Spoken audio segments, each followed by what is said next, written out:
darle respuesta, ¿sale? Pues bueno, sin más ni más, vamos a dar paso a esta sesión de comentarios, de experiencias que tienen nuestras compañeras.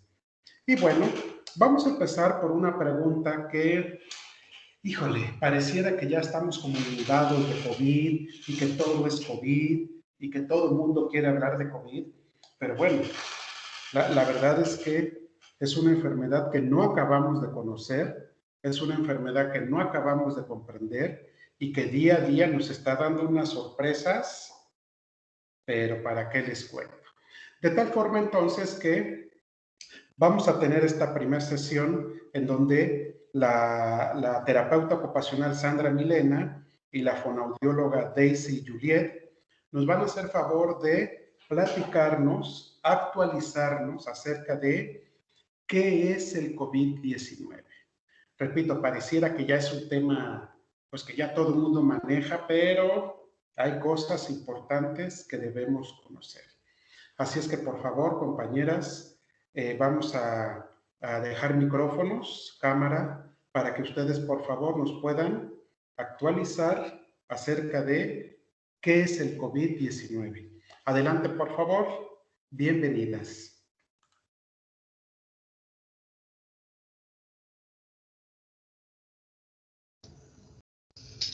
Bueno, buenas tardes para todos, doctor. Muchas gracias por la introducción. Como bien no lo mencionaba, pues aunque se ha hablado mucho acerca del tema, consideramos que sí es bastante importante que antes de iniciar esta ronda de panel hagamos como un recuento de la conceptualización y generalidades acerca del COVID-19. Me permito, junto con mi compañera Sandra Milena, compartir una pequeña presentación para orientarnos un poco acerca del tema.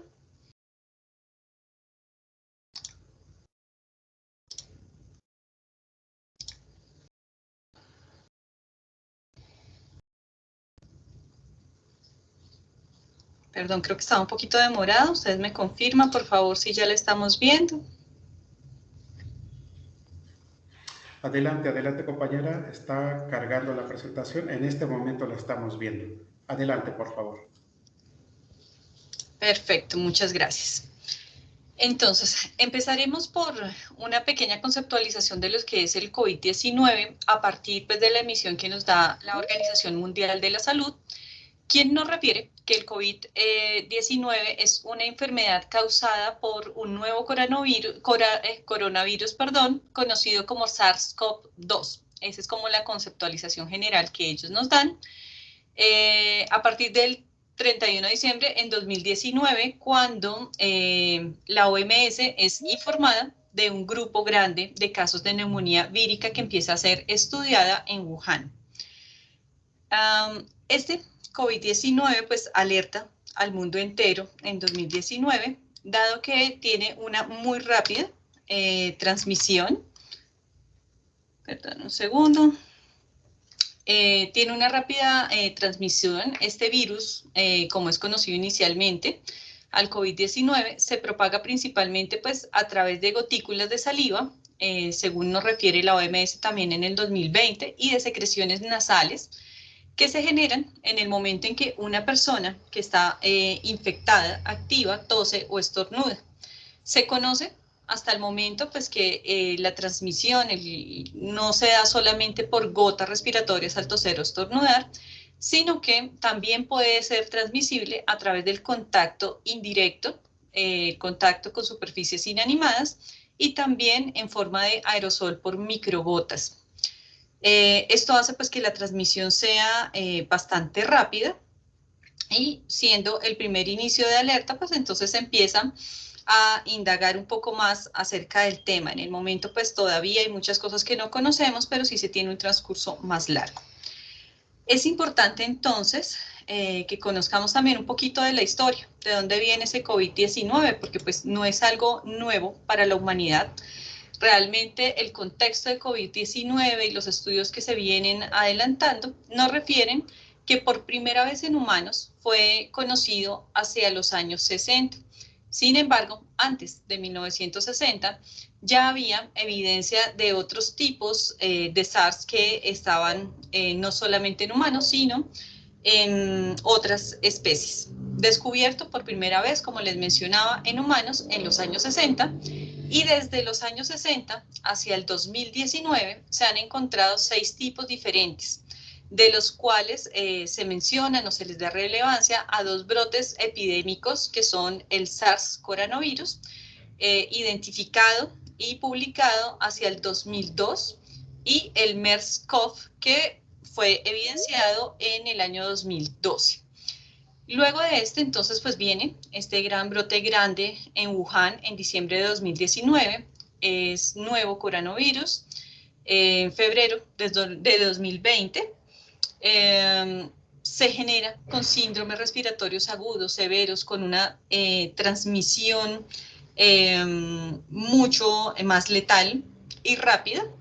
Y a partir pues, de esa identificación del SARS-CoV-2, se evidencia que este produce la enfermedad que denominamos COVID-19, cuyo nombre se da por catalogarse enfermedad por coronavirus en el 2019. De ahí viene entonces el nombre de COVID y el numeral 19.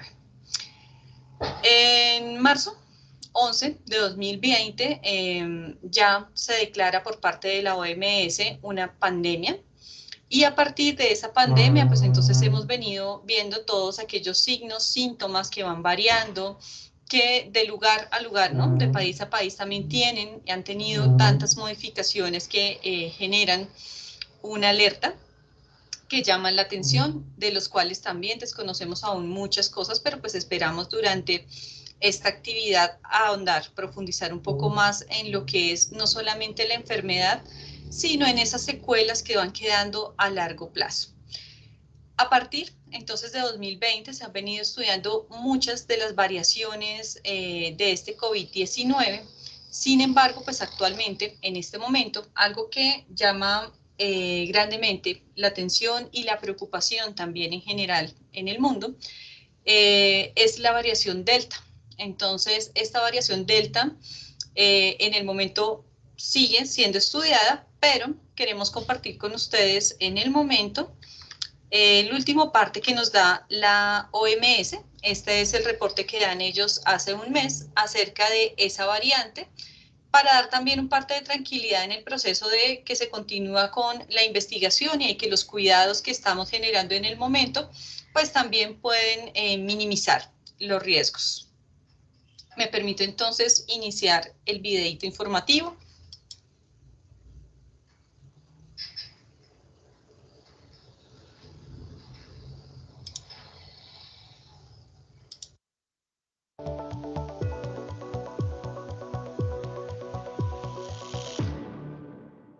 Hello and welcome to Science in 5. I'm Vismita Gupta-Smith and we're talking about the Delta variant today. Our expert today is Dr. Maria Van Kerkhove. Maria, welcome. My first question to you is, explain to us, please, what we know now in July 2021 about the Delta variant. So the Delta variant is a variant of concern that WHO is tracking and monitoring around the world. It's a variant of concern because we know it has increased transmissibility. This has been demonstrated by several countries, and we know that where the Delta variant is identified, it really rapidly takes off and spreads between people more efficiently than even the Alpha variant that was first detected around December, January 2021. As of today, the Delta variant has been reported in 96 countries, and we expect that the Delta variant will continue to spread. There are a number of factors that are contributing to increased transmission around the world. The first are these variants of concern, including the Delta variant. The second factor is that we have increased social mixing and increased social mobility, which increases the number of contacts that individuals have. The third factor is the relaxation or the inappropriate use of public health and social measures. Proven public health and social measures that we know prevent infections, reduce the spread of somebody who is infected with the virus to others, and save lives. And the fourth factor is the uneven and inequitable distribution of vaccines. The world remains largely susceptible to infection, including any variants of concern, including the Delta variant. So Maria, different countries of the world are in different stages of this pandemic. How can we assess our risk wherever we live to protect ourselves from the Delta variant? So this is a very important question. Knowing your risk helps you to take the measures to lower your risk every single day. There are many things that you can do yourself that can keep yourself protected and keep your loved ones protected against this virus, including the Delta variant.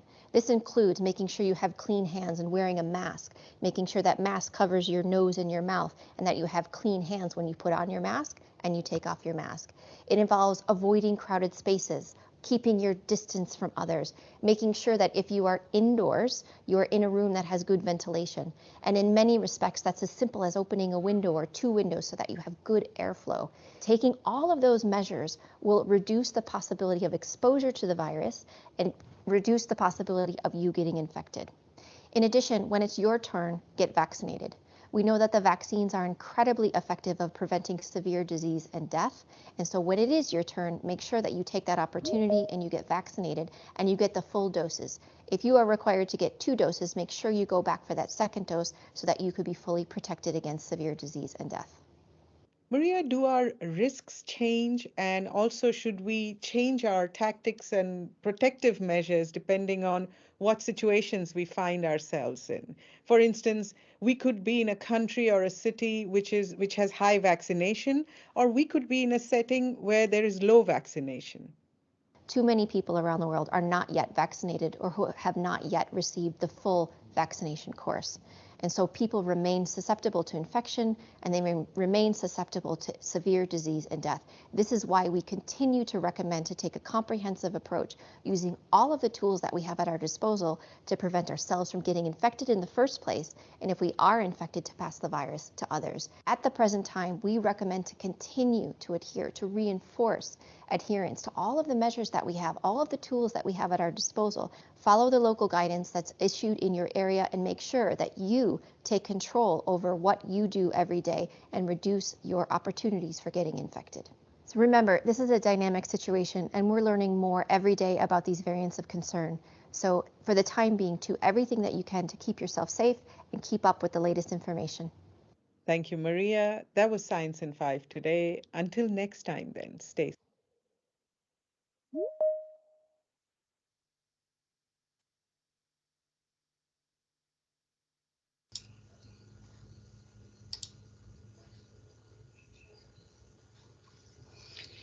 Bueno, es así como evidenciamos que pues en nuestras manos no está el detenimiento del proceso que ha llevado la enfermedad y el impacto que ha tenido a nivel mundial, pero sí está en nuestras manos atenuar un poco ese riesgo que tenemos frente a ello.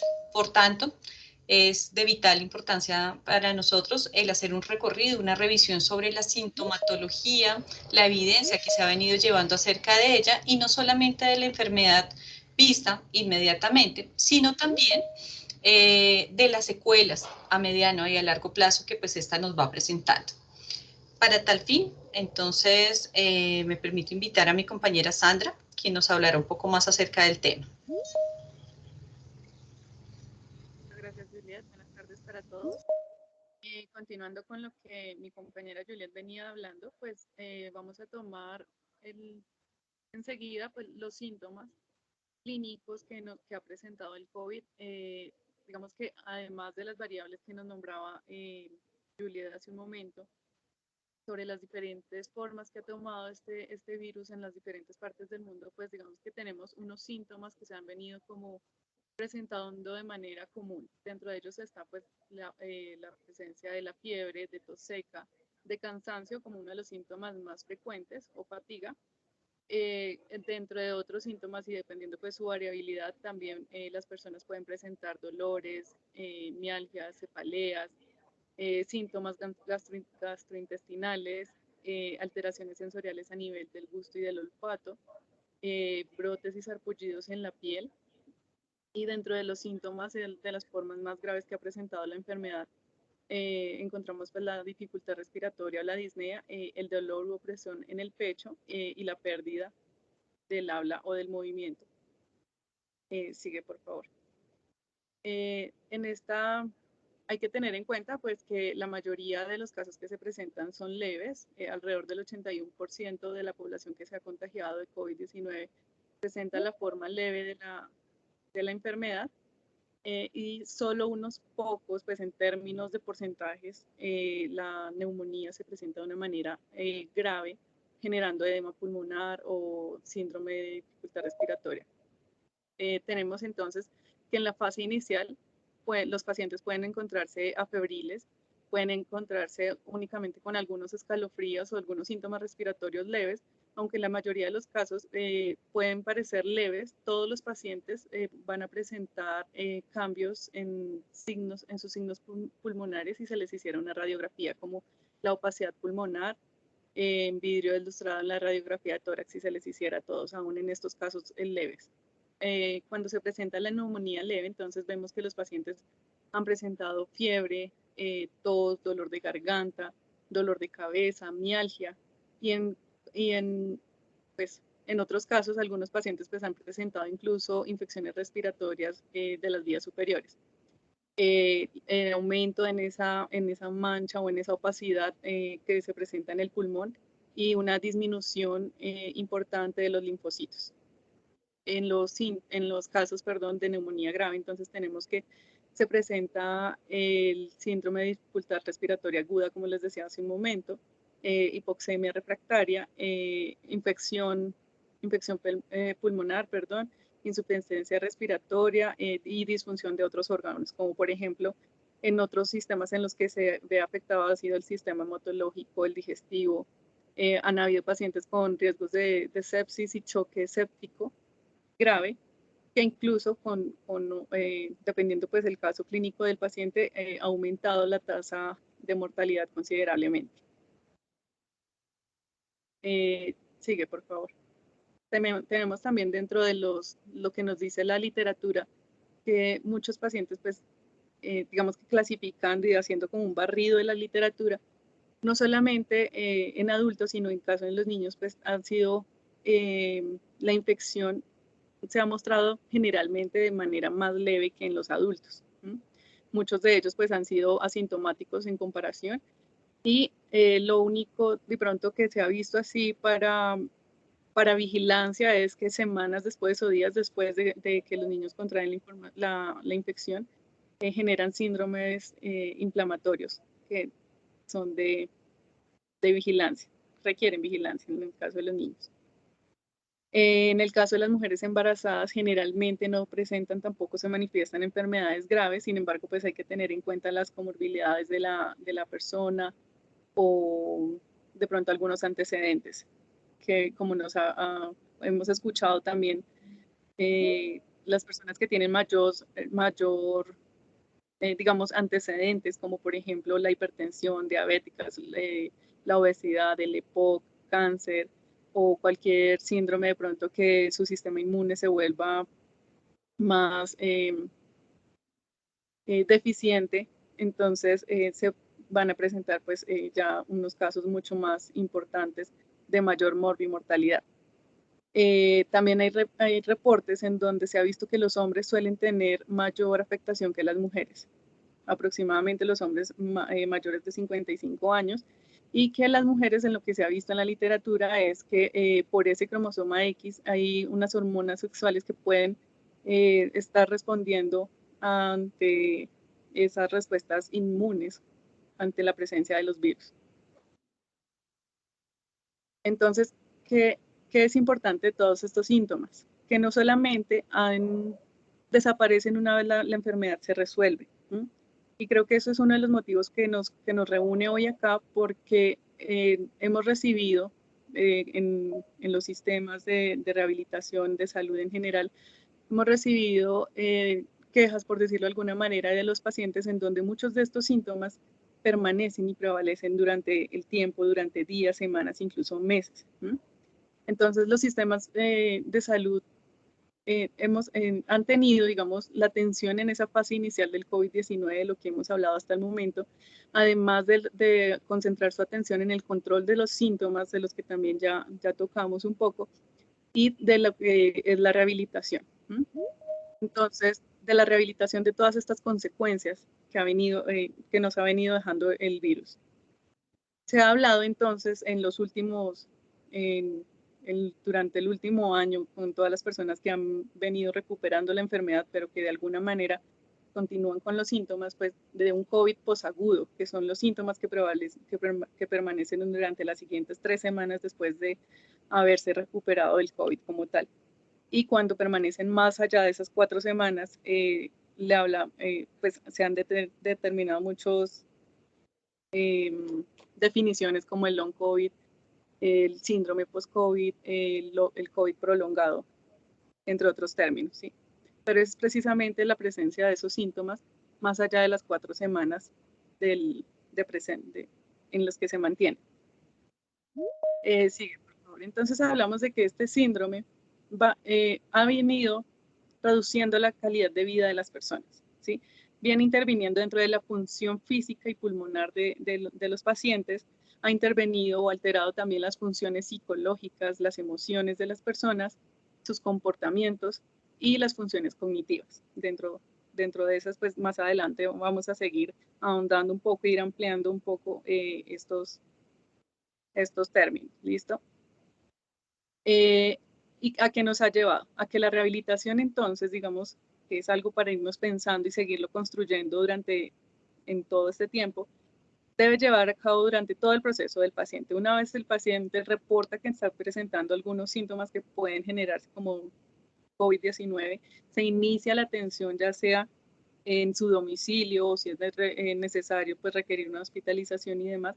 Durante todo este tiempo debemos empezar en ese momento de rehabilitación hasta llevarlo al punto, lo puse ahí, más adecuado para el paciente porque las condiciones son diferentes para cada uno.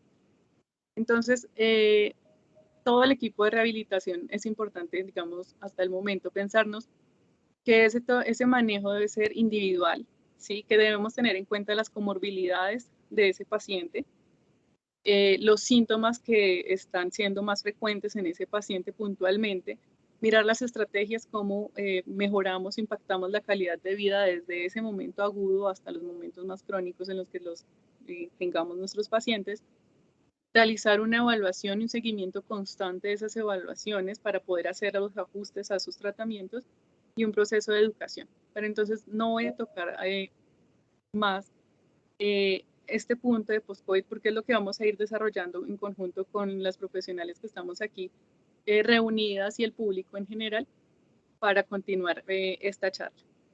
Muchas gracias.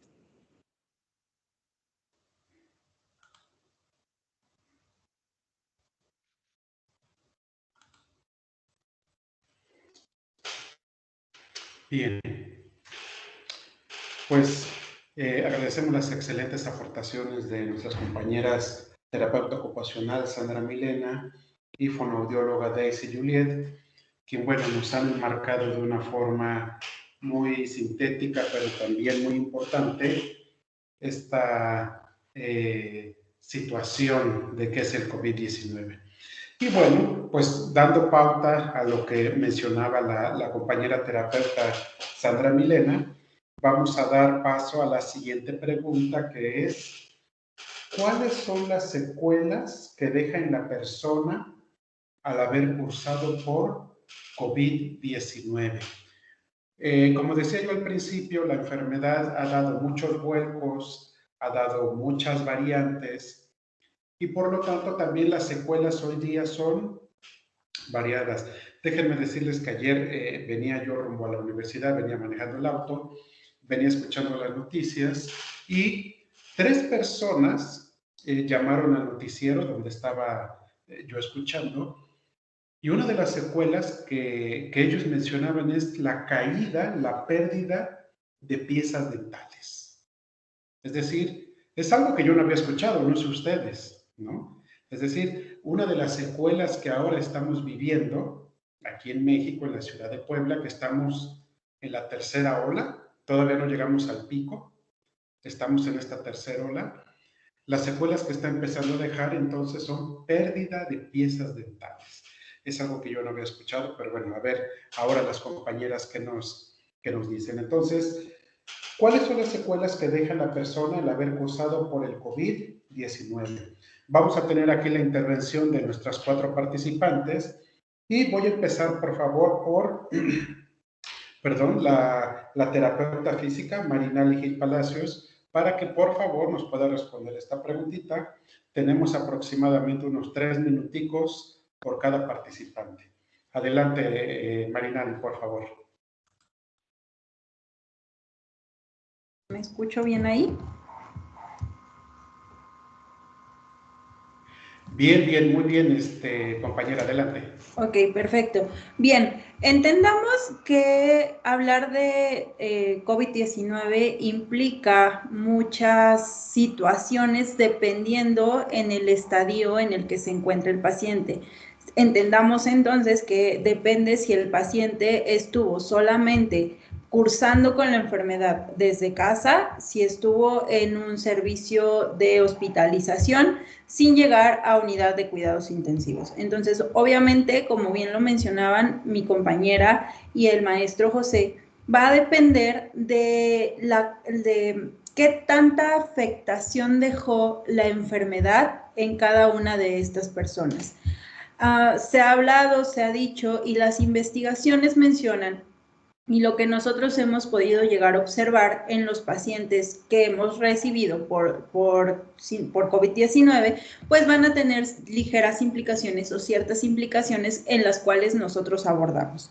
Hablando un poquito de vías aéreas respiratorias superiores, pues el paciente va a llegar a presentar, bueno, anosmia o presencia de tos. Si hablamos de vías aéreas inferiores, pues mi paciente va a llegar a presentar disnea por esfuerzo, que es donde interviene más el área de fisioterapia, tos también, dificultad en la inspiración profunda y el dolor torácico. Se hace mucho hincapié en esta parte porque los pacientes que hemos llegado a trabajar con ellos en el servicio de rehabilitación, pues presentan este síntoma, el dolor torácico, el cual, bueno, también viene aunado por la presencia o por el síndrome post-COVID.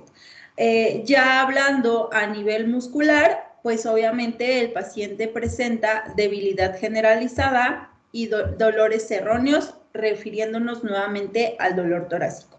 Pero no todo es pulmonar y no todo es muscular. También vamos a tener alteraciones neurocognitivas, en donde el paciente puede llegar a presentar falta de atención, pérdida de la memoria, mala calidad del sueño e insomnio.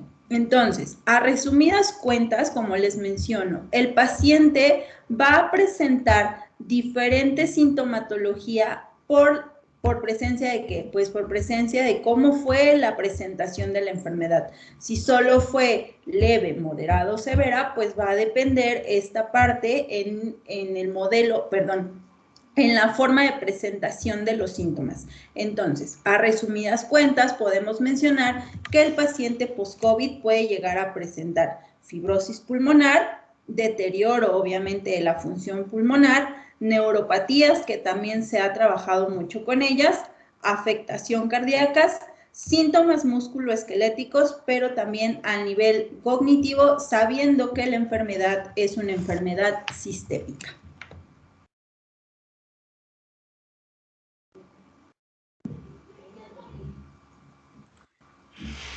Bien, muchas gracias Marinali. Vamos a dar paso, por favor, para responder la misma pregunta: ¿cuáles son las secuelas que deja en la persona al haber cursado por COVID-19? Por favor, con la fonoaudióloga Daisy Juliet. Adelante, compañera, por favor. Le escuchamos y vemos con mucho gusto. Bueno, muchas gracias. Empezaré por decir que sí, estoy completamente de acuerdo con lo mencionado por la fisioterapeuta Marinali.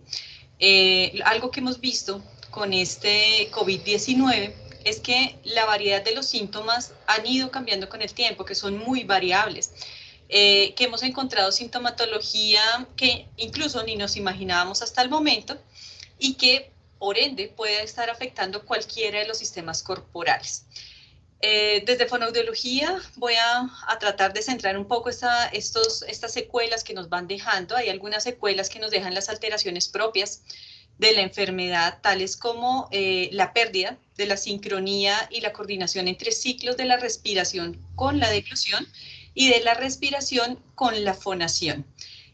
Al igual que en personas con alteraciones más severas encontramos un frecuente compromiso de alteraciones neurológicas de pares craneales que se manifiestan o se evidencian en alteraciones del gusto, de tomarle sabor a las comidas y de la sensación de olerlos. Estos, pues en conjunto, nos generan alteraciones variadas en las funciones de la deglución, el habla y la voz, es decir, en las capacidades que como seres humanos tenemos para consumir los alimentos de una forma segura, es decir, lograr llevar el alimento desde la boca hasta el estómago sin generar infecciones relacionadas con la broncoaspiración, en los procesos de habla, la comunicación por modalidad oral verbal, la articulación, los procesos motores que me permiten hablar de una forma clara y la emisión de la voz. Estos, pues, evidentemente también tenemos evidencias muy recientes. Me permito acá pues compartirles una de ellas del 2020 por Aoyagay.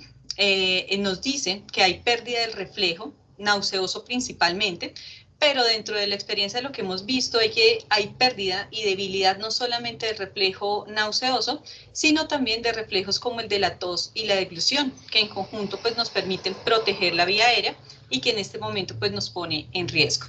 Adicionalmente, pues podemos contar con que no solamente es esta sintomatología propia de la enfermedad la que nos afecta para estos procesos de deglución, habla y voz, sino que se aseveran también y cambian en los niveles de severidad dependiendo de los requerimientos propios que tiene cada persona según la agudeza y la severidad de la propia enfermedad.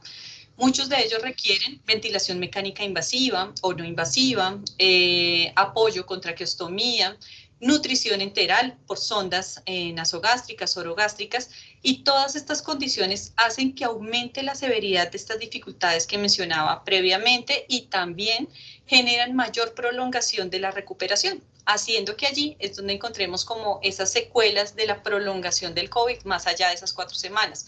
Mucho más allá, evidencias encontramos de meses, incluso personas que han sufrido secuelas durante el año continuo posterior a su evento de COVID. Adicionalmente, relacionado con el compromiso neurológico, con los estados de conciencia alterados por los que se pasan, el propio aislamiento, las restricciones propias de una hospitalización, generan alteraciones a nivel también de otros procesos como el lenguaje y la comunicación.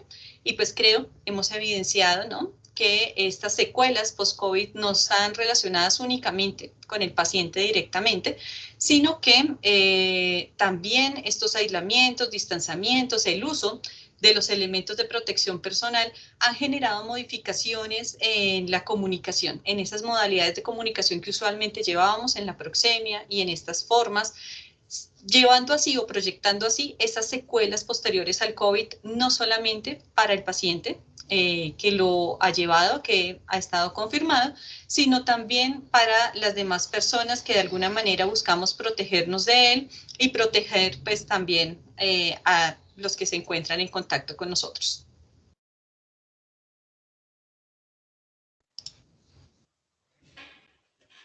Bien, muchas gracias,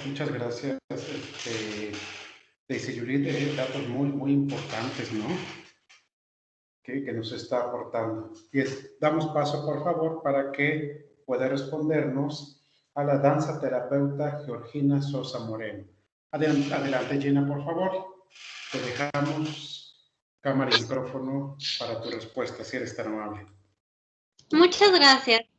Bueno, complementando un poco lo que exponen mis compañeras, primero que nada, hay que tomar en cuenta que en este tiempo de pandemia hemos perdido muchas cosas, libertades, personas, seguridades, y si nos enfocamos en los pacientes post-COVID, encontramos que cada uno vivió de manera diferente la experiencia del aislamiento, el hecho de convivir a distancia, la angustia de estar contagiado y de contagiar a familiares cercanos, tal cual el proceso de la enfermedad, los miedos, las pérdidas, incluso la muerte de algún familiar cercano.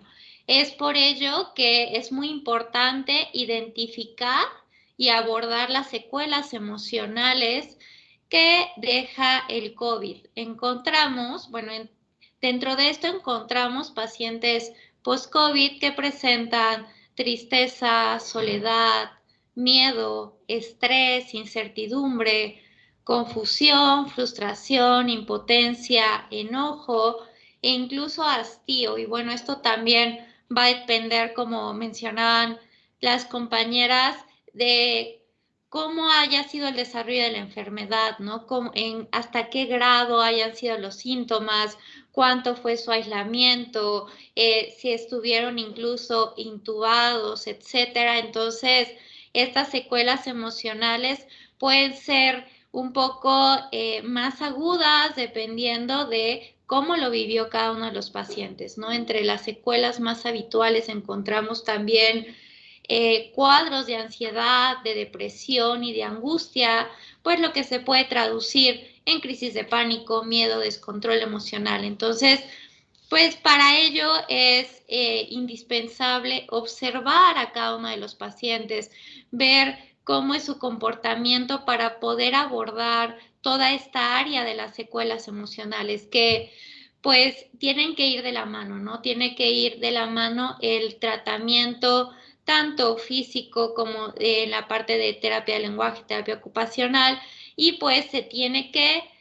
sobre todo también abordar la parte de las secuelas emocionales, que bueno, estas son algunas de las que podemos encontrar.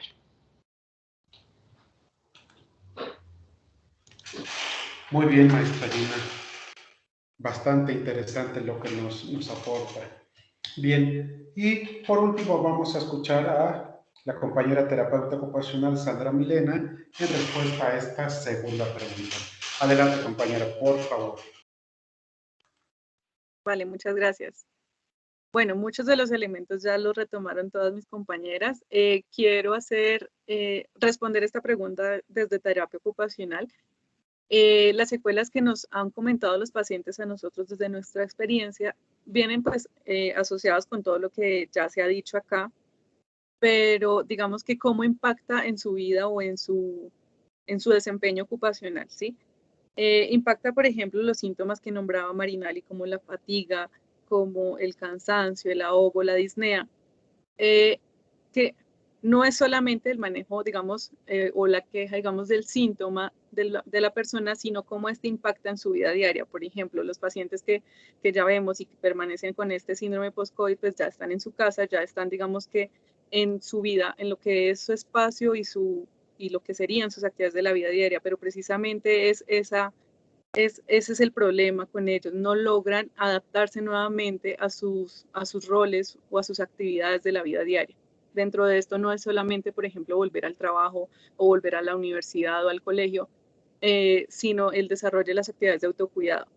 Cómo esa fatiga les impide levantarse de la cama, dar ciertos números de pasos para ir al baño o bañarse durante toda la actividad como tal, porque pues tienen como tal esta fatiga o esta disnea, este cansancio y no lo logran. Entonces muchos de ellos optan por quedarse en cama todo el día y sus familiares por hacerles, digamos, de alguna manera la vida más fácil y pues no logran adaptarse fácilmente. Muchos presentan estos síntomas durante los 3 meses después de la enfermedad, 6 meses después de la enfermedad, y al ver que el tiempo transcurre, entonces viene un poco también a se refuerzan muchos de los síntomas que nos acaba de nombrar la maestra Gina, sobre la ansiedad, la depresión, la frustración de no poder retomar todas sus actividades de la vida diaria, ¿sí? Y con actividades de la vida diaria, pues vuelvo y digo, eso es el autocuidado, es el trabajo, es el estudio, es el compartir un tiempo libre, un momento de ocio con los hijos o con la familia o con los amigos.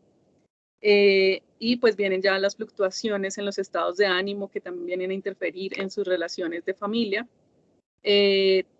Los que logran, digamos, en la virtualidad retomar su trabajo porque de pronto son trabajos más de tipo administrativo o similares, entonces vienen con la dificultad a nivel cognitivo, como también nos lo nombraba al inicio la maestra Marinali, en que se les olvida las palabras, en que están en una reunión, se les olvida la palabra que iban a decir, pierden el hilo conductor de sus ideas, se les olvidan las tareas que tenían pendientes que hacer, entonces empiezan a generar también conflictos en esos entornos y pues es digamos que esa ha sido como una de las mayores consultas que hemos tenido de terapia ocupacional, el cómo volverse a adaptar a sus actividades de la vida diaria, cómo retomar su rutina, y dentro de la rutina pues también están las alteraciones del sueño. De esa manera quería explicarles de la terapia ocupacional. Muchas gracias. Muy bien, compañera. Pues me parece que esta segunda pregunta podemos decir que la respuesta es: la persona se afecta desde los ámbitos biopsicosocial, y los sueñños, la esperanza, las expectativas, y yo creo que hasta la fe se ve afectada en estas personas, ¿no? Y fíjense, esto nos da paso a la siguiente pregunta, que nos van a hacer el favor de contestar la terapeuta físico Marinali y la danzaterapeuta Gina, de cómo establecer acuerdos y priorizar los objetivos de tratamiento entre los integrantes de un equipo de trabajo transdisciplinar. Es decir, ante todo este mar de signos, síntomas, ante este mar de problemas, ¿por dónde empezar cuando queremos trabajar con una persona a nivel transdisciplinario? Compañeras, dejamos que nos respondan esta pregunta. Adelante, por favor. Ok, muchas gracias. Bien, ¿cómo nosotros jerarquizamos y priorizamos los objetivos de acuerdo a el paciente que se nos está presentando en ese momento? Bien, en primera instancia, primero pues pasan por una valoración médica por parte de medicina de rehabilitación, quien se encarga, bueno, de valorar y de revisar todos los estudios que tenga el paciente de acuerdo a el proceso del COVID-19, si necesitó hospitalización, si estuvo en unidad de cuidados intensivos o solamente fue un tratamiento desde casa. Una vez que el médico en rehabilitación valora toda esa parte, lo manda o lo direcciona a todas las áreas, ya sea terapia física, terapia ocupacional, terapia de lenguaje o terapias artístico-creativas. Cada una de las disciplinas se encarga de valorar específicamente lo que bueno, en este caso lo que nos importa trabajar con el paciente. Escalas ya propias de cada una de las áreas, y ya, bueno, una vez terminadas todas las valoraciones por parte de las áreas, ¿qué se hace? Pues se hace una junta de valoración en donde se exponen todas lo que nosotros observamos durante la valoración, ya sea terapia de lenguaje, nos aporta todo lo valorado, terapia ocupacional, terapias artístico-creativas y fisioterapia. Una vez que ya valoramos toda esta parte, jerarquizamos a los objetivos dependiendo pues cómo lo queremos trabajar, y ahí, bueno, cada una de las áreas lo trabaja desde su trinchera, obviamente no olvidando que el paciente lo vemos de manera general. Y una parte importante que me gustaría mencionar es que nosotros nos enfocamos mucho en los objetivos de vida del paciente. Obviamente, dependiendo, bueno, por el curso de la enfermedad, lo vuelvo a mencionar, pues se pierden capacidades, se pierden hasta situaciones de trabajo, se pierden muchas cosas que ya lo mencionó ahorita la maestra Gina. Y bueno, esa parte hacemos que el paciente se vuelva consciente también del objetivo que quiere trabajar con nosotros, y bueno, de ahí trabajamos el apego hacia el tratamiento. De ahí en esa parte, bueno, le doy la palabra a mi compañera para que pueda continuar. Gracias, Mari. Algo muy importante que también tenemos que considerar es que en el abordaje transdisciplinario vamos a trabajar de la mano.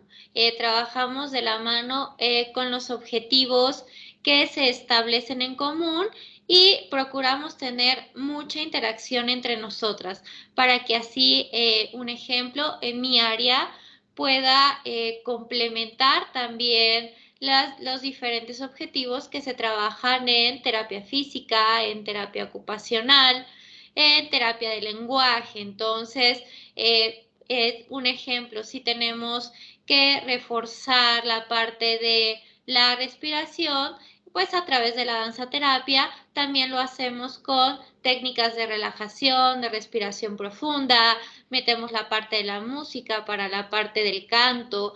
Entonces vamos trabajando de la mano con los objetivos, siempre platicando entre nosotras para poder reforzar pues de diferentes abordajes lo que el paciente necesita. Y como mencionaba la maestra Marinali, es muy importante saber cuál es el objetivo del paciente, el que quiere lograr y cómo lo podemos ayudar a lograrlo. Y detectando las necesidades es como vamos nosotros pues abordando y haciendo el plan transdisciplinario.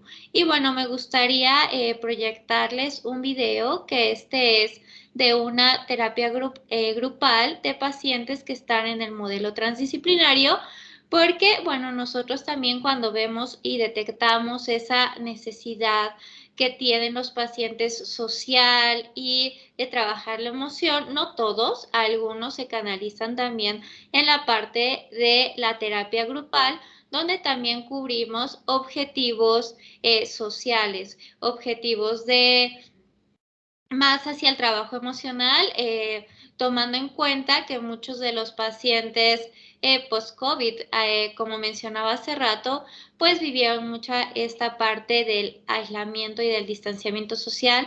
No todos son canalizados, se les pregunta si quieren recibir terapia grupal y bueno, algunos forman parte de ella. Entonces, les voy a presentar un pequeño video.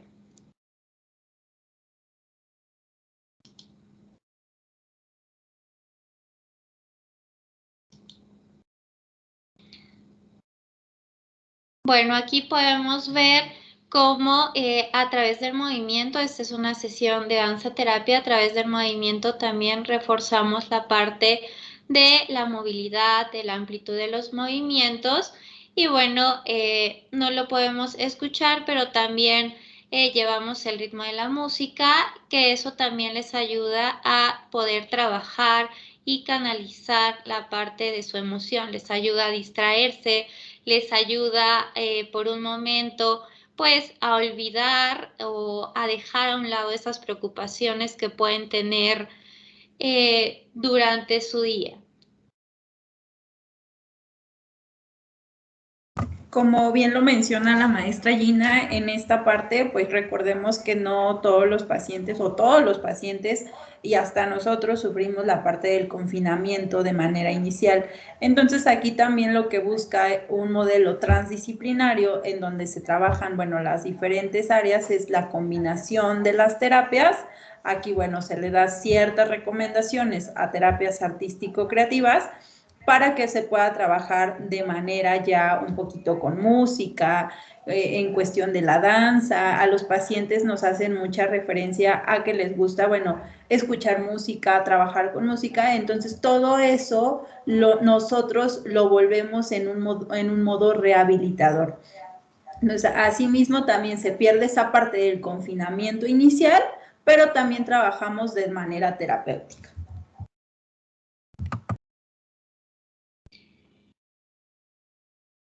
Y bueno, aquí en la parte grupal logramos que los pacientes pues puedan abrirse, puedan expresar más su emoción y se sientan en empatía con otros de los miembros. Y bueno, aquí también vamos a ver cómo se respeta mucho el tiempo, ¿no? Se les da pues tiempos para que ellos vayan descansando. Son ejercicios que son de muy bajo impacto, en los que más que nada se promueve también la parte social y la parte emocional y bueno, también trabajamos con técnicas de estiramiento y técnicas de respiración y relajación.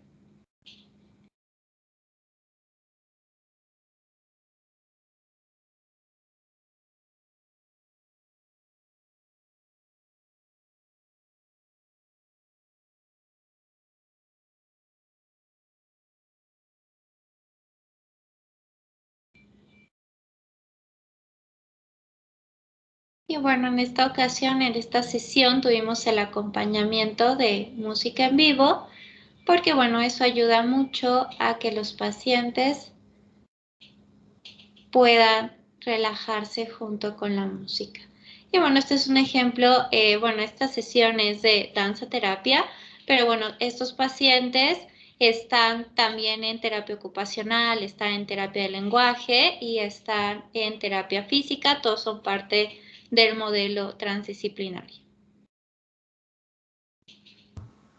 Bien, y por último en esta parte, bueno, también recordar que obviamente aquí nosotros integramos este grupo porque vimos que los objetivos que nosotros nos planteamos en esa junta de valoración pues se compartían con esos pacientes. Entonces, por eso los integramos a este grupo, porque vemos que las capacidades de todos ellos pues son casi a la par y lo pueden trabajar de manera bien, de manera grupal.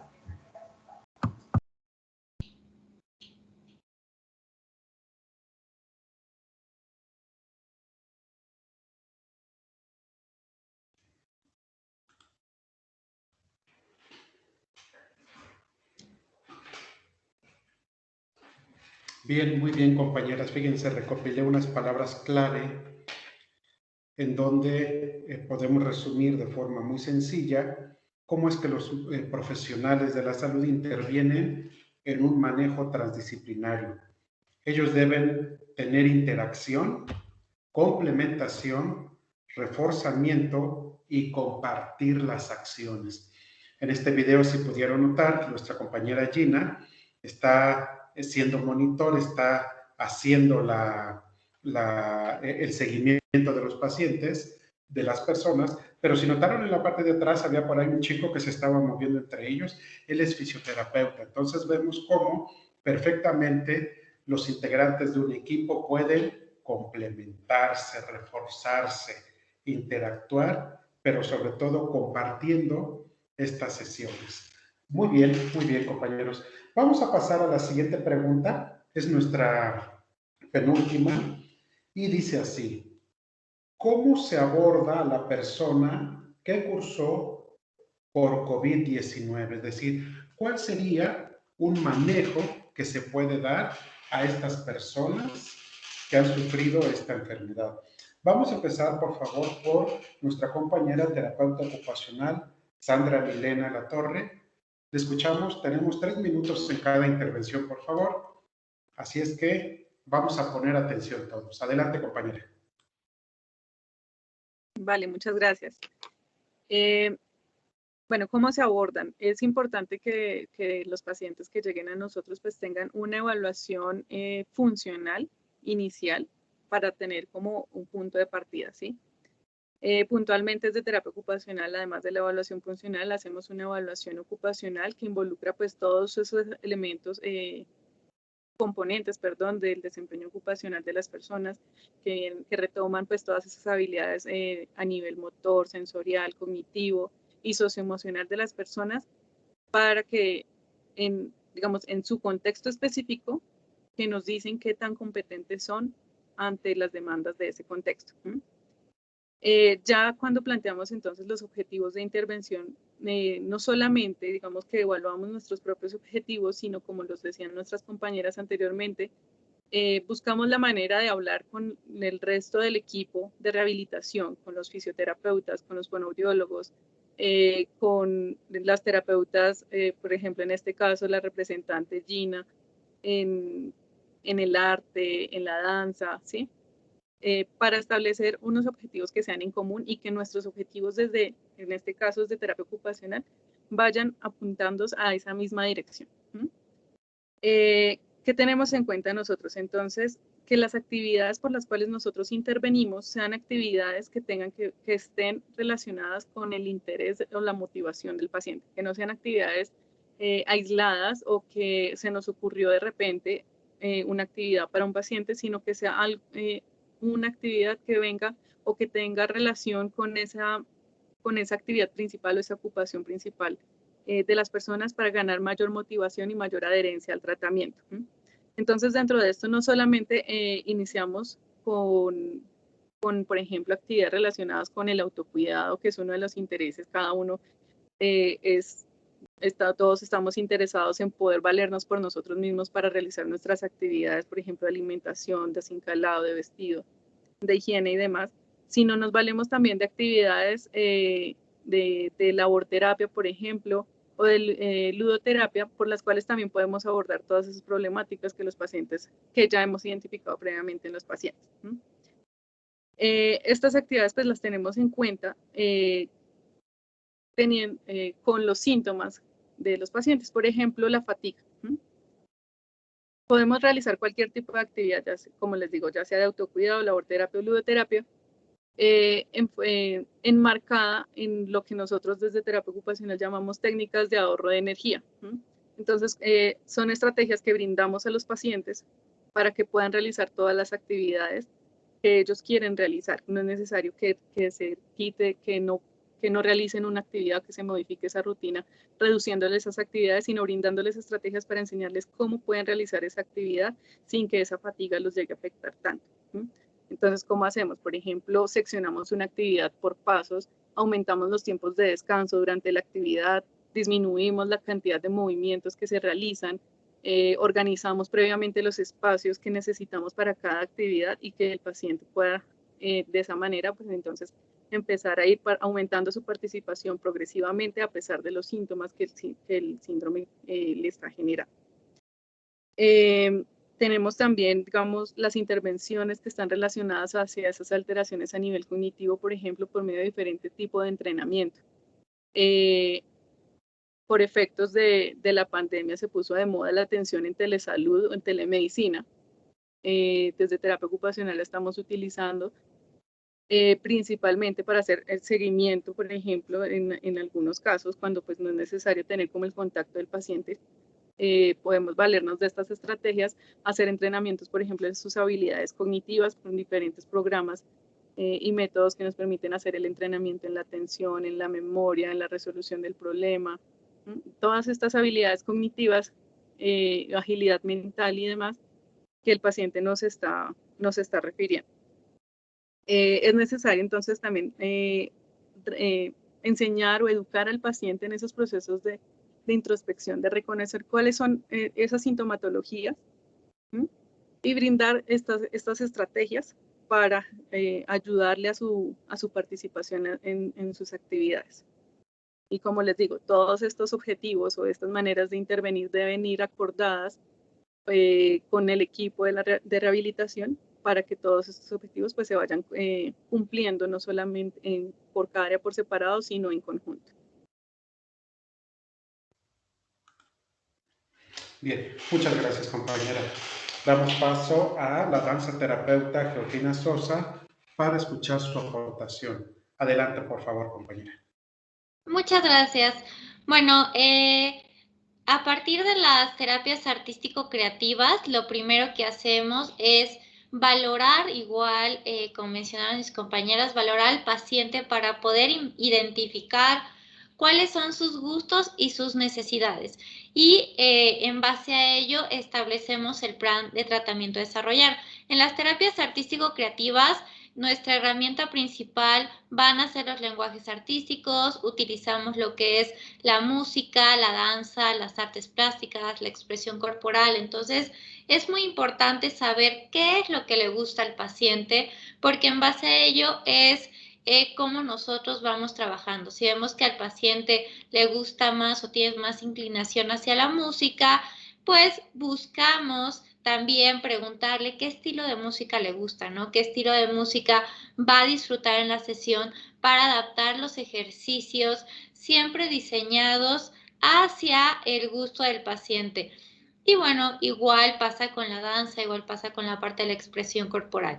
Y una de las herramientas que más utilizamos también, pues es, al ser mi área expertise, es la parte de la danza terapia, que bueno, que ahí buscamos promover tanto la integración emocional, cognitiva, física y social del individuo, como lo veíamos en el video, a través de las sesiones de danza terapia, trabajamos desde la movilización hasta ejercicios para trabajar la memoria, la cognición. Pongo diferentes secuencias, ya sea utilizando la parte superior o las piernas, donde ellos se aprenden el ritmo, se aprenden los pasos y los van repitiendo para poder trabajar todo lo que tiene que ver con procesos cognitivos.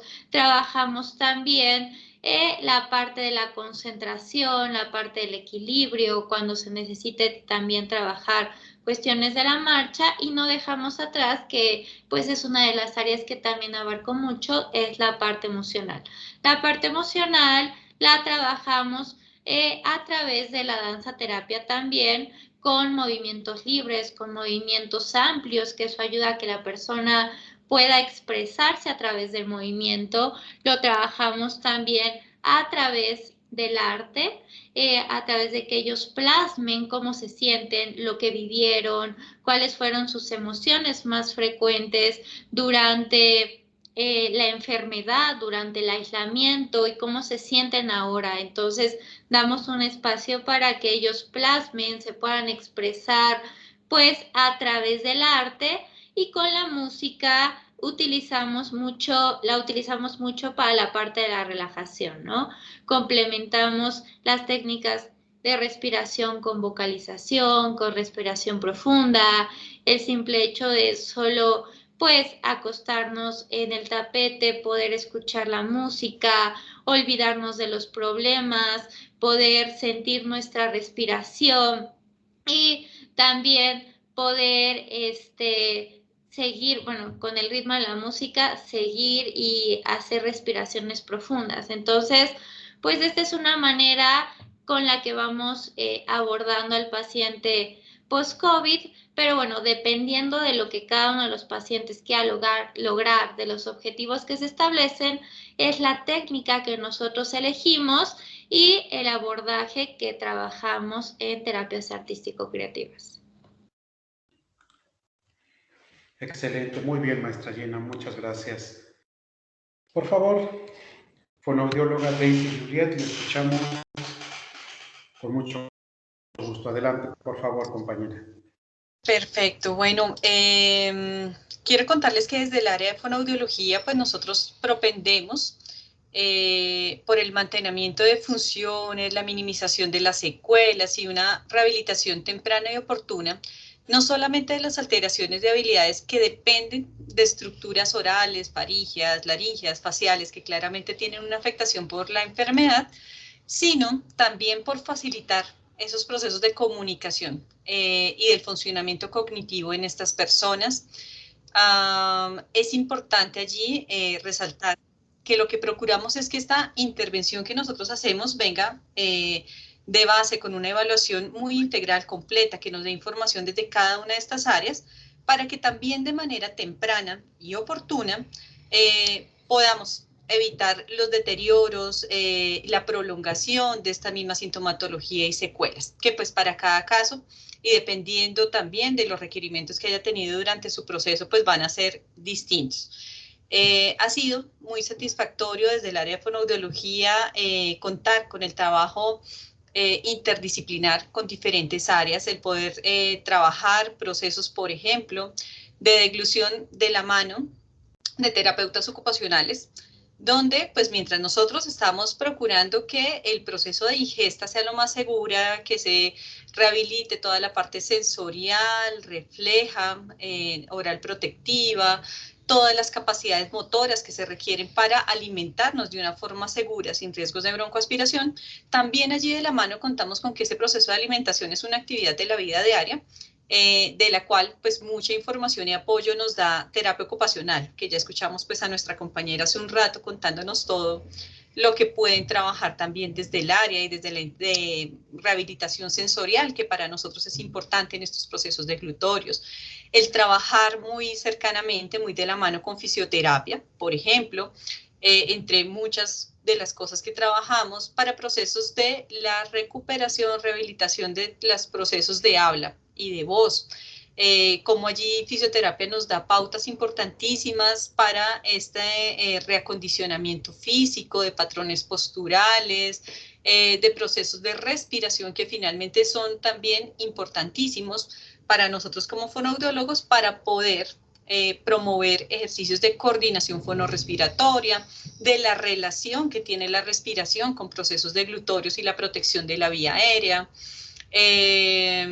Al mismo tiempo, aquí en Colombia, digamos que no es muy común tener terapias artísticas, como estoy viendo aquí a las profes también que nos acompañan, que me parece valiosísimo, pero sí contamos de pronto con especialistas que han tenido especializaciones y mucha experiencia desde estas áreas de la musicoterapia, danzaterapia, también para el apoyo, y ha sido riquísimo ver cómo se agilizan procesos, se promueven procesos de cada una de las áreas que nosotros manejamos, de la comunicación, de los procesos de articulación del habla, a través de la música, de la danza, de aspectos artísticos que llaman más la atención en el usuario, que los hacen sentirse más tranquilos y a gustos con el proceso terapéutico y que, como les decía, nos permiten obtener ganancias más rápidas, más prontas, más satisfactorias.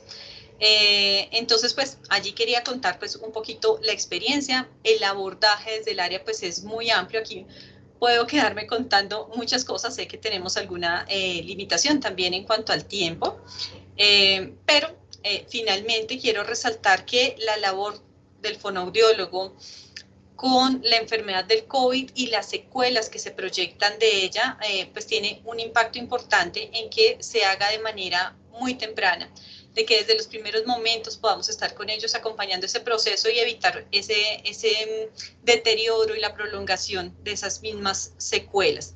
Esto pues nos ha permitido evidenciar en los pacientes que entre más temprana sea la intervención que hacemos desde fonoaudiología, podemos tener readaptaciones a su vida diaria, desde el mejoramiento de procesos cognitivos requeridos, desde los procesos comunicativos que se requieren para cumplir con sus propósitos y funciones regulares, a las cuales se encontraron restringidos durante cierto tiempo, de funciones deglutorias tan vitales e importantes para el ser humano y que de manera rápida pues encontramos reducción de estancias intrahospitalarias y reducción de los tiempos que han requerido estas personas para reactivarse nuevamente en sus funciones diarias. Entonces, pues desde aquí quería contar un poquito desde la experiencia de forma general, cómo es que estamos teniendo ese abordaje no solamente de la forma individual desde Fono, sino cómo nos complementamos con las demás áreas de trabajo. Bien, muchas gracias, compañera, excelente aportación. Y esta cuarta pregunta la cerramos, por favor, con nuestra compañera fisioterapeuta Marinali Gil. Por favor, adelante, Mari, te escuchamos y te vemos. Gracias, maestro. Bien, entendiendo que la fisioterapia puede intervenir en el paciente, ya sea durante el curso de la enfermedad o post-COVID, el fisioterapeuta tiene cuatro intervenciones importantes. La primera, bueno, es el confinamiento inicial. Como bien los mencionaba, si el paciente solamente se aisló, en pacientes que tienen comorbilidades, desde ahí en ese momento el fisioterapeuta puede intervenir. Otro, si tuvo ingreso hospitalario, saber, bueno, cómo se manejó la vía aérea, la posición para la ventilación y la perfusión, la restauración de la función pulmonar y, bueno, obviamente en la prevención de esa debilidad muscular adquirida propio de la enfermedad. A eso me refiero con la movilización precoz que hacemos desde el ingreso hospitalario. También, bueno, tener en cuenta si el paciente ingresó a unidades de cuidados intensivos y obviamente a la alta hospitalaria, el paciente post-COVID. Ahí me voy a enfocar un poquito en ese caso. ¿Qué hace fisioterapia? Bueno, fisioterapia establece sus objetivos de acuerdo a la valoración que desarrolla, en donde nosotros valoramos, bueno, la presencia de disnea, la exploración de la toracometría, la cuestión de la auscultación para saber si tenemos ruidos respiratorios, si tenemos adventicios o vibraciones vocales y otros síntomas también para, bueno, como tos, presencia de expectoración o el dolor.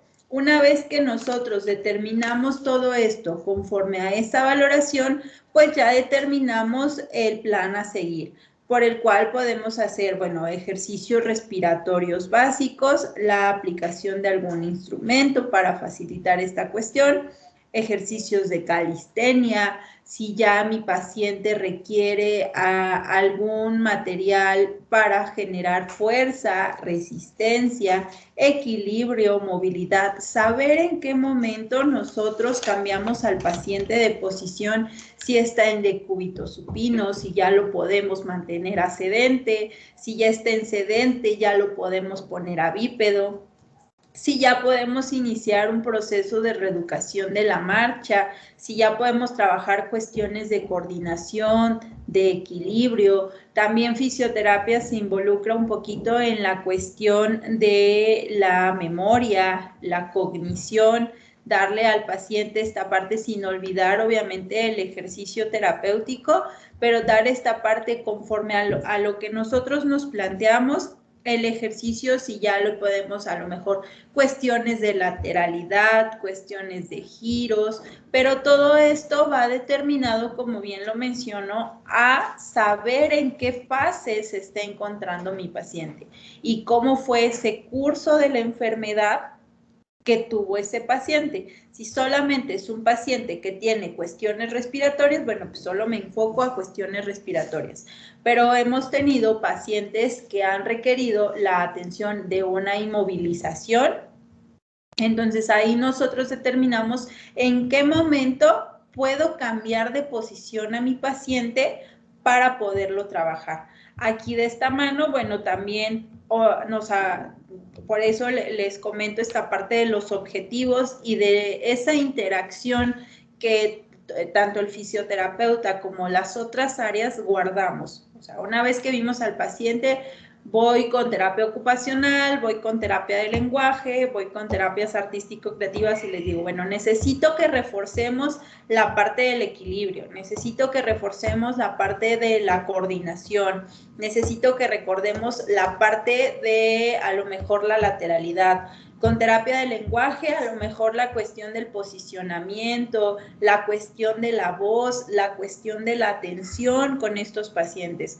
Porque para tener un buen resultado con cualquier paciente, y en este caso con los pacientes post-COVID, que al un principio les mencioné, que tienen alteraciones neurocognitivas, pues es la atención.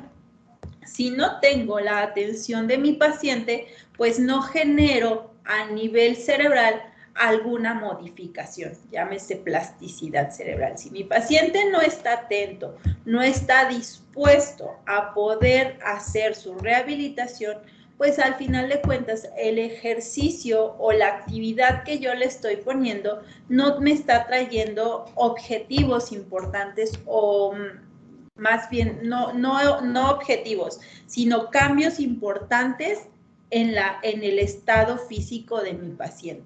Entonces, a resumidas cuentas, lo que hace fisioterapia, bueno, establece sus objetivos de acuerdo a la valoración que una vez realizó.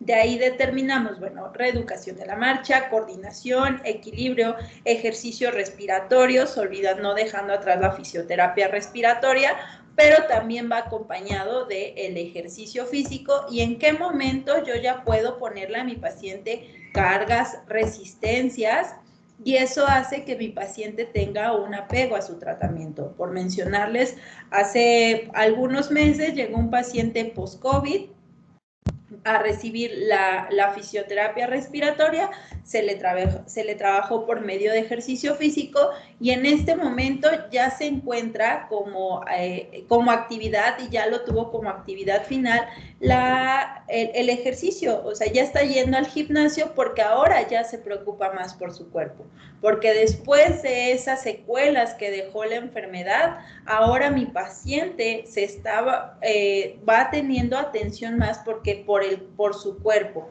no por lo que lo rodea, sino que lo que debe de tener sano en este momento es su cuerpo para no generar enfermedades que vienen de la mano por la secuela post-COVID.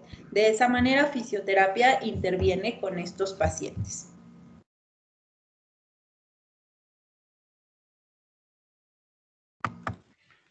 Muy bien, maestra, muchas gracias. Pues compañeras, vamos a pasar a una última pregunta. Les pido que por favor traten de ser lo más breve posible. Estamos ya sobre tiempo. Y la pregunta es la siguiente. ¿Cuáles son los retos a los que se enfrentan cada una de las áreas al tratar a una persona con secuelas de COVID-19? De forma muy específica, compañeras, por favor, de muy breve manera, ¿cuáles son esos retos a los que ustedes se enfrentan o se están enfrentando? Por favor, vamos a empezar con la fonoaudióloga Daisy Juliet. Adelante, compañera, la escuchamos con mucha atención. Perfecto, muchas gracias. De manera muy sintética, pues desde fonoaudiología y creo que desde las diferentes áreas también, nos enfrentamos inicialmente a un desafío que es el aumento de la población en riesgo de alteraciones relacionadas con nuestra área. Para empezar, uno de los retos que se tuvo en fonoaudiología, que tenemos aún, es conocer más a profundidad sobre la enfermedad para así mitigar la exposición y la transmisión personal. En cuanto a esto, pues aquí en Colombia se han hecho muchos adelantos, sé que hay otros países donde también se han hecho adelantos sobre el establecimiento de lineamientos de manejo.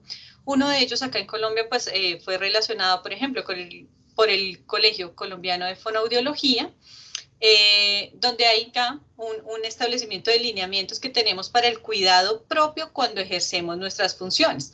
En fonoaudiología, pues tenemos contacto directo con pacientes, con secreciones, entonces es pues importantísimo el establecer estos lineamientos y el reto pues es darle continuidad a las modificaciones necesarias teniendo en cuenta que hay tantos cambios dentro de la misma enfermedad y nuevos hallazgos que vamos encontrando dentro de la experiencia. Dos, pues otro reto que tenemos es priorizar la rehabilitación de las consecuencias de estas secuelas que tiene COVID y de la prolongación de los mismos, trabajando con estos pacientes lo antes posible y así pues reducir esa prolongación y la exposición de esas secuelas.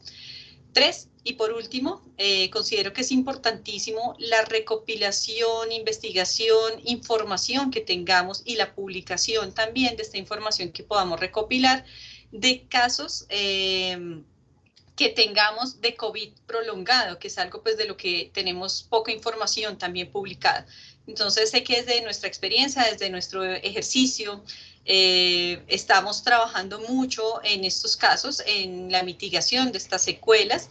Entonces, pues es importante que recopilemos esos datos y podamos también dejarlos expuestos y abiertos para mejoras.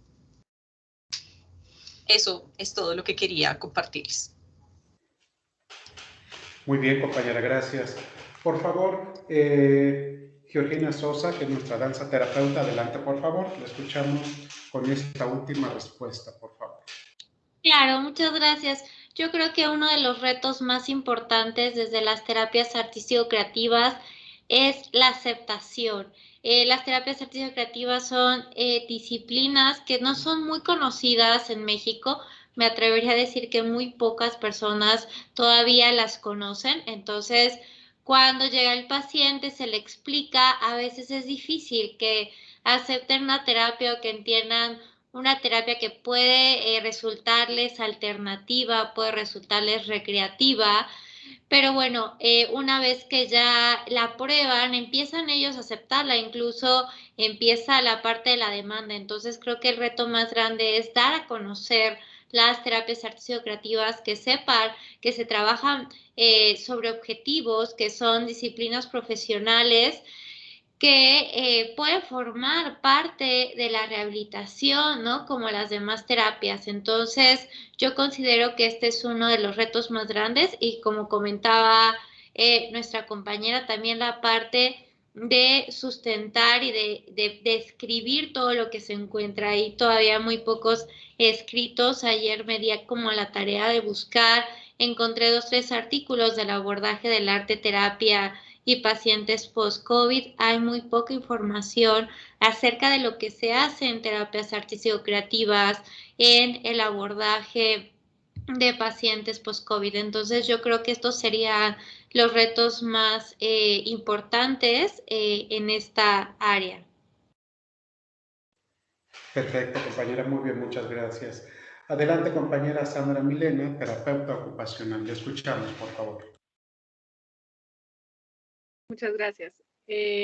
Yo creo que uno de los retos en los que nos compete a todos los que hacemos parte del grupo de rehabilitación es aumentar la participación en las políticas, pues ya de los diferentes países en los sistemas de salud, especialmente reforzando todo el sistema de rehabilitación, ¿no? Que no solamente en términos de cobertura, de ampliar más esa cobertura de la rehabilitación para la población pues más vulnerable en el mundo, sino en términos de los tiempos de atención, porque cada vez nos están disminuyendo el tiempo de atención que tenemos con los pacientes. A veces nuestras intervenciones requieren de 30 a 40 minutos de intervención, 1 hora de intervención, dependiendo del paciente, y el sistema nos dice tiene 20 minutos o ajústese al tiempo, precisamente porque también han aumentado ese volumen de pacientes, y más ahorita con todas las consecuencias que nos trajo el COVID. Otro de los retos es vivir a la vanguardia en cuanto a literatura, adaptarnos a la literatura no solamente médica, sino en términos de rehabilitación. No es solo vivir actualizado, sino proponer esa actualización, escribir. Podemos escribir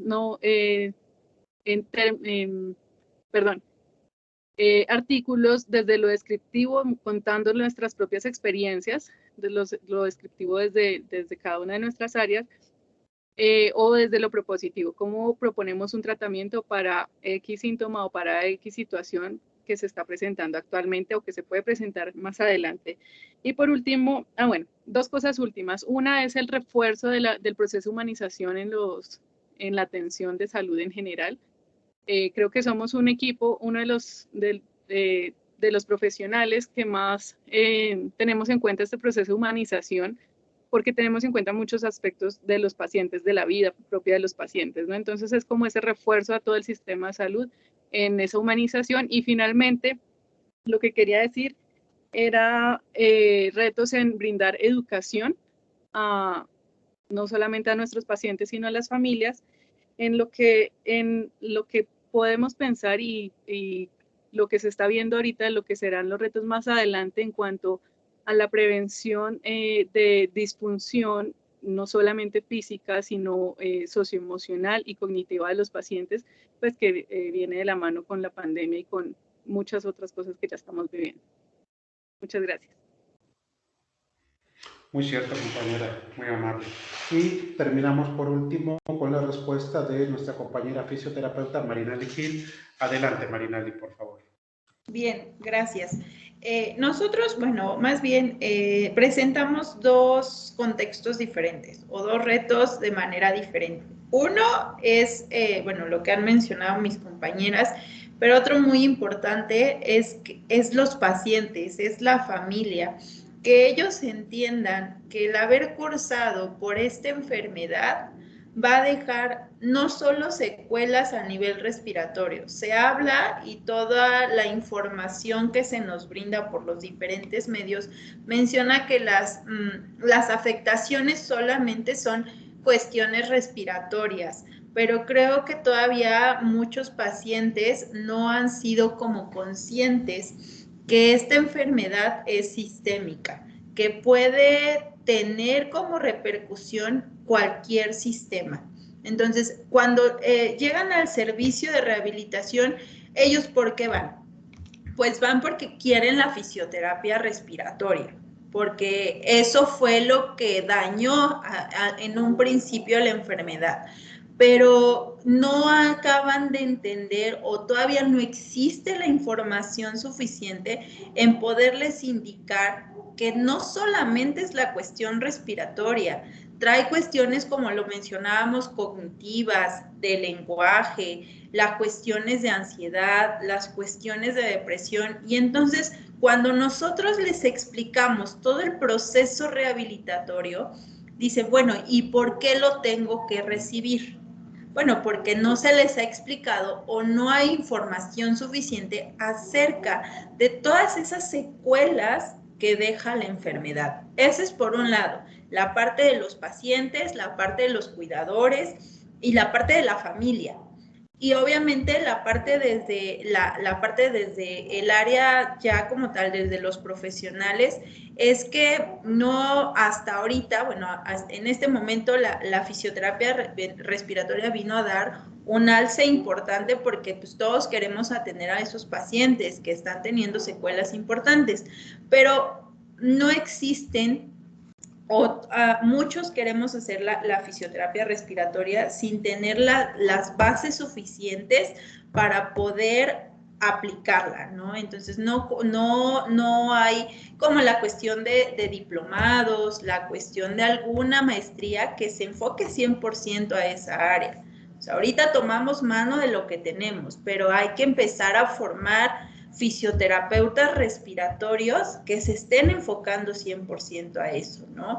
Entonces creo que, y bueno, el desconocimiento todavía, y estamos aprendiendo con la enfermedad al final de cuentas.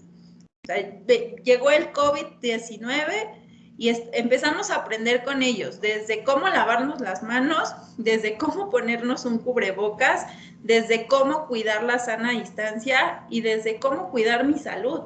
Entonces, creo que son los retos más importantes desde que mi paciente se aprenda primero que sepa lavarse las manos y que debe de usar un cubrebocas, aunque esté vacunado, aunque ya haya tenido la enfermedad. Es que yo ya no contagio, sí, pero pues tienes el riesgo a volverte a contagiar o de que contagies a alguien. Entonces, creo que la parte o los retos en los que más nos hemos visto involucrados es la falta de información, que la información sea clara, sea precisa para los pacientes, para las familias, para los cuidadores, y así entiendan que es importante que lleven un proceso rehabilitatorio para que mejoremos todas las capacidades que se perdieron por el curso de la enfermedad. Entonces, creo que son los retos más importantes que yo me atrevería a decir desde mi perspectiva para esta enfermedad, ¿no? Muy interesante, maestra. Muy bien. Bueno, por cuestiones de tiempo voy a leer solamente una pregunta que tenemos en el chat, por favor. Y me parece que va muy dirigida a nuestra compañera fonoaudióloga, y dice así la pregunta. El reflejo del vómito perdido en los pacientes post-COVID, ¿cómo se puede recuperar? Adelante, compañera, le escuchamos. Bueno, reflejo de náusea que es importantísimo para nuestro proceso, ya que hace parte de esos reflejos de protección de la vía aérea. Es uno de los que más nos preocupa y es uno de los que pues, más reportan pacientes que han cursado por COVID. De hecho, ahorita que estamos hablando de las secuelas, este es uno de los que tiene secuelas muy variadas. Hay pacientes que nos refieren, por ejemplo, mantenerlo aproximadamente 1 o 2 meses posterior de manera intermitente. Es decir, que tienen momentos en que sienten nuevamente que ese reflejo ha vuelto en el momento en que nos lavamos los dientes, en que nos aseamos la lengua, y luego se vuelve a ir y tiene procesos de intermitencia, que van también muy asociados al reflejo, a la sensibilidad con los sabores y con los olores. Yendo de la mano y teniendo en cuenta que pues están asociados también a esas falencias que se dan en pares craneales, lo que nosotros hacemos es una estimulación y sobreestimulación de estos mismos pares craneales. Este reflejo de náusea, pues hacemos activación directa en pilares, en las estructuras intraorales donde se debe activar ese reflejo. Hacemos estimulación también integrativa con olores, sabores, es la reintegración nuevamente de este proceso de glutorio. Hay una satisfactoria recuperación tras la estimulación. La mayoría de los pacientes logra hacer la recuperación durante los primeros días de estimulación que generamos. Sin embargo, pues quiero resaltar que para hacer este proceso se requiere pues de la experticia del manejo desde fono, ya que no con todos los pacientes se puede hacer esa activación con una secuencia igual. A veces necesitamos hacer modificaciones en esos estímulos y modificar también la cantidad, los tiempos de estímulos que estamos haciendo y la ubicación precisa de los estímulos. Entonces, pues es importante tener conocimiento sobre la generalidad, pero también saber que en el caso de que requiramos este proceso, pues podamos consultar oportunamente a fonoaudiólogo.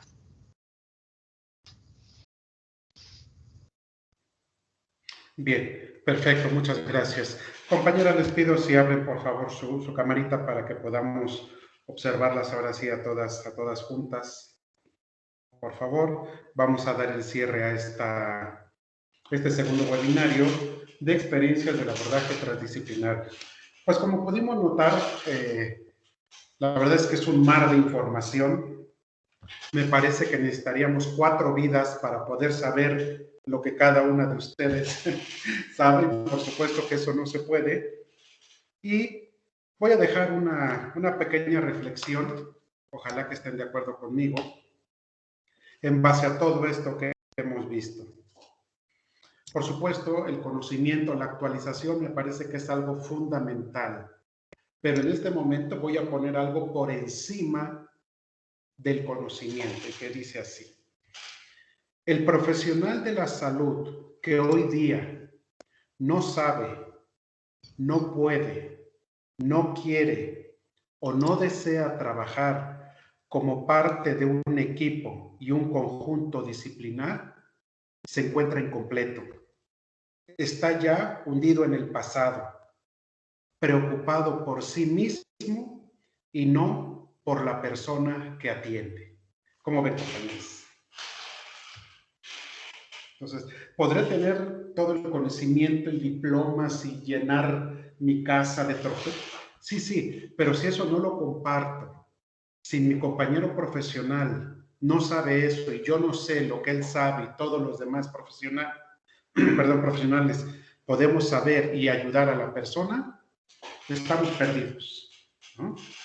Pues bueno, muy bien. Agradezco enormemente a mis 4 compañeras, por supuesto, a la Escuela Colombiana de Rehabilitación, al CEMUCH, a todos nuestros amigos, a todos nuestros familiares, a todos los estudiantes que andan por aquí, a todos nuestros invitados, pues el que haya podido estar el día de hoy por aquí.